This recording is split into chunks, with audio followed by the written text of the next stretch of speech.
You are not in control of yourself, not when it actually matters, and somewhere in your memory right now there is a moment that proves it. Specific, dateable, still slightly uncomfortable to revisit. A moment where everything you believed about yourself got tested in real time and came back wrong. You know exactly what I'm talking about. You've never fully explained it to anyone, not even yourself. I'll tell you mine first. A confrontation I didn't choose. A man who decided that day was the day. Real aggression, real consequences. The kind of situation where your entire identity gets audited in 4 seconds flat. And here is the part nobody ever admits out loud. I didn't freeze. What happened was worse. I reacted completely, instantly. Zero space between the trigger and the explosion. Every decision I made in the next 30 seconds came from somewhere that was not me. When it was over, I sat alone with one thought that I still haven't fully shaken. Something else runs this machine, and I had no idea it existed until it took over. That is not a story about one bad day. That is a description of a flaw running silently inside almost every man alive, making his biggest decisions, wearing his face. And the terrifying part is not that it happens. The terrifying part is that most men will go to their graves completely convinced they were the ones in charge. Here is what nobody tells you.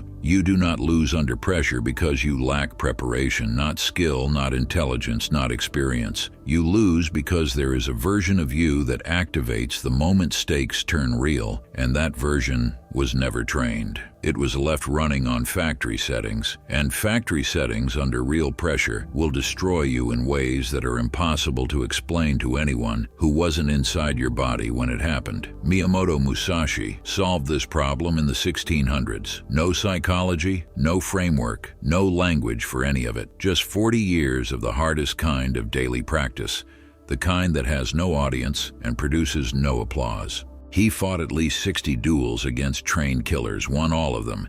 He won because of something so simple it sounds like nothing until you realize you have never actually had it. A pause, a gap between what he felt and what he did, barely visible, functionally invisible to everyone watching. But inside that gap lived everything: choice, precision, the difference between a man responding and an emotion pretending to be one. Now here is what is actually happening inside your body when pressure arrives. Your nervous system does exactly what it was built to do. Adrenaline floods your bloodstream within milliseconds. Heart rate spikes, vision narrows, cognition tunnels down to immediate threat processing, and it does all of this whether you are facing a physical confrontation, a high-stakes meeting, a conversation with someone you love going wrong, or an email that lands at the wrong moment on the wrong day. Same chemicals, same tunnel, same loss of the part of your brain that makes you good at things. And the moment that happens, almost every man alive collapses into one of two responses.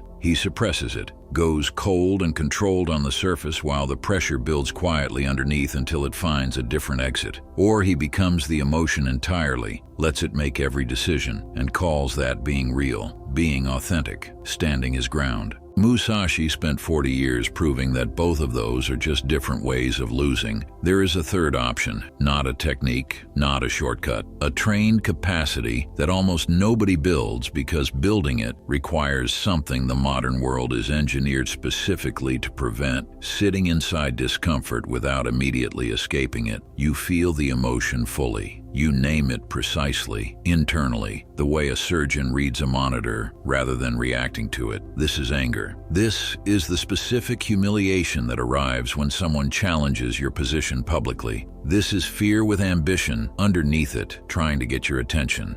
You name it, you let it complete its biological cycle, which research shows takes roughly 90 seconds when you stop fighting it, and then you act from the clarity waiting on the other side. 90 seconds. That is the gap between a man and his reaction. Most men have never crossed it once. They have lived their entire adult lives inside their emotions, without a single moment of watching those emotions from outside. They have been the storm their whole lives without ever once being the sky. Now watch what this looks like at the highest stakes ever recorded. April 13, 1612, island of Ganryujima. Sasaki Kojiro, considered the most dangerous swordsman alive, has been standing on a beach for hours, surrounded by people who were watching. Hours of waiting while anticipation turns to frustration and frustration compounds into something that has no more room to grow. Musashi is on a boat, asleep. His attendants shake him awake as they approach shore. He stretches, picks up an oar, and starts carving it into a wooden sword while the boat is still moving. He walks onto the beach like a man with nowhere better to be. Koshiro, after hours of compressed fury now at maximum pressure, draws his sword, and in one gesture that decided the entire outcome before a single strike was thrown, he hurls his scabbard into the sea. Musashi watches it hit the water. A man who throws away his scabbard has decided he is not going home. That is not intensity. That is not warrior spirit. That is an emotional hijacking wearing the costume of aggression. Kojiro did not lose when the wooden sword connected. Kojiro lost 3 hours earlier on that beach feeding the anger instead of using it, and by the time both men were standing face to face, the fight was already finished. Musashi had engineered every minute of that morning to produce exactly this result, because he understood something that will change how you see every conflict you are currently in. A man running on unexamined emotion has already beaten himself. Your only job is to stay clear enough to let him finish. Now bring this into your actual life, the life you are living this week. Someone undermines you in a meeting, in front of people whose respect you have quietly decided matters to your future. You feel it before any thought forms, that specific heat that starts at the base of the skull and arrives behind the eyes in under a second. Most men react and call it confidence. They say the sharp thing. They go cold and territorial. Or they swallow it, sit on it, and spend the next 3 days replaying it, building a story around it, letting it contaminate every subsequent interaction with that person until the original moment is completely unrecognizable. In every version of this, the emotion is running the operation. In every version, you are Kojiro, and the scabbard is already in the water before you noticed you threw it. The pause is not weakness. It is the most dangerous thing you can bring into any room. A man who cannot be moved is not a man who feels nothing. He is a man who has built something underneath the feeling that the feeling cannot reach. Musashi describes this in the Book of Five Rings as water, not ice, which is rigid and shatters, not steam, which has energy, but no form. Water. It takes the shape of whatever contains it. It responds completely to whatever disturbs it. And when the disturbance passes, it returns to stillness with zero effort and zero residue, no meeting bleeding into the drive home. No Tuesday argument still running silently in the background on Friday. Each moment met clean. Each situation encountered by a man who is fully present rather than half occupied by the last thing that hit him. That is what you are actually missing, not more information, not better tactics, the internal condition from which everything you want becomes possible. Right now, you're spending a significant percentage of your available energy managing, suppressing, reacting to, and replaying your emotional experience. That expenditure is invisible to you because you have never known anything different. You have been calling it life. It is closer to a leak you cannot find. A couple of days before his death, Musashi wrote the Dokodo, 21 principles. One of them stops most men cold. He writes that he was never attached to any single outcome, not his victories, not his reputation, not anything he had built. Men read this as coldness. It is the opposite.